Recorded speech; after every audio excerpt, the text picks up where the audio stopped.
Pacifica, this is Democracy Now!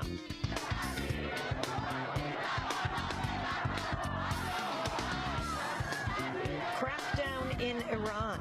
At least 12 people are dead, hundreds arrested in anti-government protests. We'll get the latest. Then protests are held around the world to mark the one-year anniversary of Israel's assault on Gaza. We'll look back at Operation Cast Lead. Then investigative journalist Aram Roston on the man who conned the Pentagon. A man who was not necessarily a scientist, but he was a self-proclaimed scientist and a self-proclaimed inventor. He claimed he'd found these secret messages. He claimed he decoded al-Qaeda's secret communications to sleeper terrorists around the world. The secret messages he was decoding, he said they came from the TV network Al Jazeera. And renowned South African poet and activist Dennis Brutus has died. He was 85 years old. We'll play an interview with him talking about his imprisonment on Robben Island with Nelson Mandela.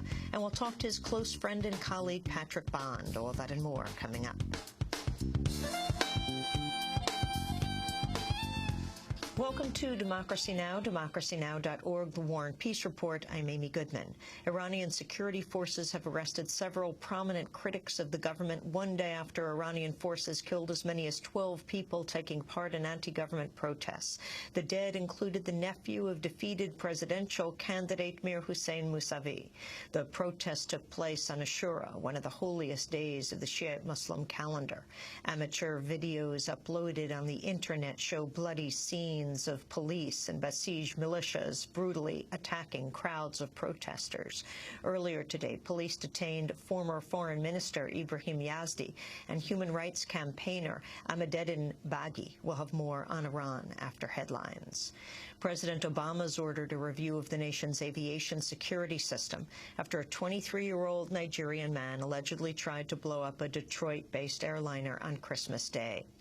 Umar Farouk Abdul Muttalib is accused of setting off a device aboard which resulted in a fire.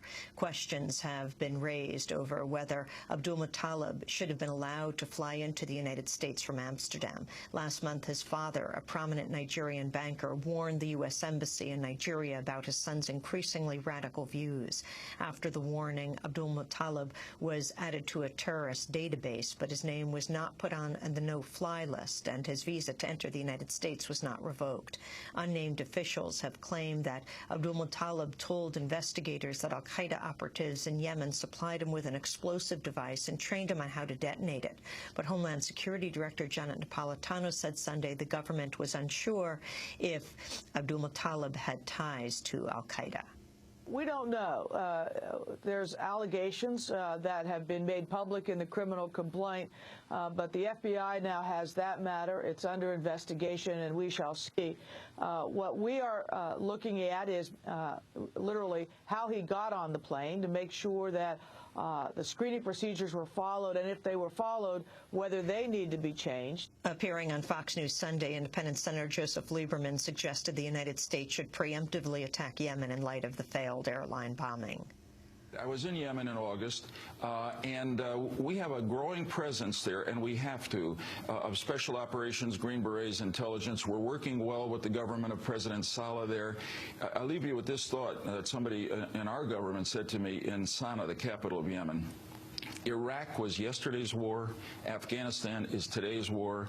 If we don't act preemptively, Yemen will be tomorrow's war. In related news on Yemen, the New York Times reports the CIA sent several of its top field operatives with counterterrorism experience to Yemen a year ago.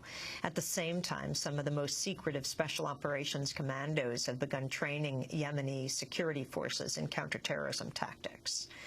Israel's announced plans to build nearly 700 homes in occupied East Jerusalem, despite Palestinian and international demands that it freeze building there.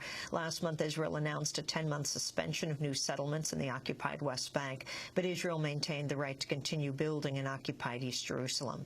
A Palestinian Authority spokesperson said, quote, "The Israeli government proves every day it is not ready for peace."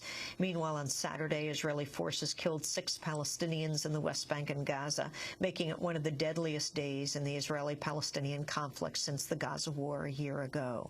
The human rights group B'Tselem said a preliminary investigation indicates at least 2 of the men were executed. Israel claimed the men were suspects in the recent death of a West Bank settler. On Sunday, dozens of Israeli peace activists held a demonstration in southern Israel near the border with Gaza to mark the first anniversary of the Israeli assault on Gaza. This is Israeli peace activist Hadar Gayevsky. We came here 1 year after the war in Gaza, the war in which 1,400 citizens of Gaza died, were killed by the Israeli military forces. We came here to protest the ongoing siege on Gaza. It's been going on for years and years now. Israel controls the entrances to Gaza. It decides when and where, how much food will go to Gaza. In other news from the region, Egyptian security forces have detained dozens of international activists who are planning to take part in the Gaza Freedom March. According to march organizers, Egyptian security forces detained a group of 30 activists in their hotel in Cairo as they prepared to leave for Gaza, placing them under house arrest. Another group of 8 people were detained at the bus station of Al Arish on Sunday.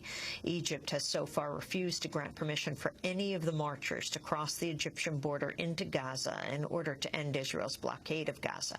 Egypt is also refusing to allow some 150 aid trucks to enter Egypt.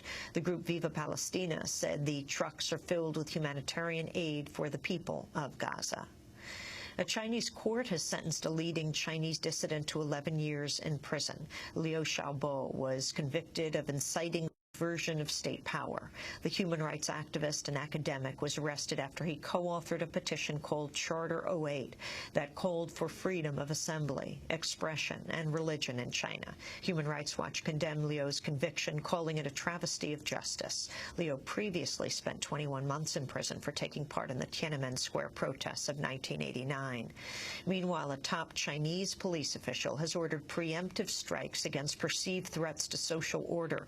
In a speech published earlier today, Vice Minister of Public Security Yang Huaning said Chinese officials must step up efforts to curb the enemy by predicting, preempting, and discovering them.